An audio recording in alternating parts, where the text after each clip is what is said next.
আসসালামু আলাইকুম রহমতুল্লাহ ওবরাকাত। আমার হাতে দেখতেছেন কি সাজনা পাতা।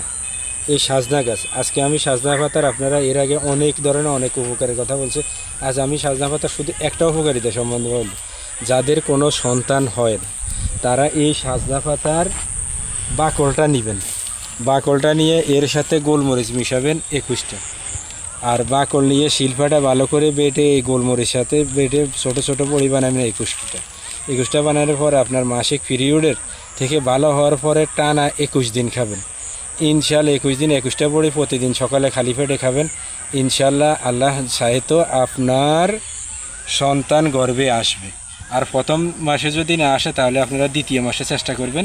ইনশাল্লাহ দেখবেন, দ্বিতীয় মাসে না হলে তৃতীয় মাস চেষ্টা করেন, কিন্তু গাছগাছাড়া উপকার করেই করে। তাই আপনারা চেষ্টা করে দেখুন, ইনশাল্লাহ আল্লাহ চাহে আপনাদের সন্তান হবে। আজকে এই পর্যন্তই। আমার ভিডিওটা যদি ভালো লাগে অবশ্যই শেয়ার করে দিবেন।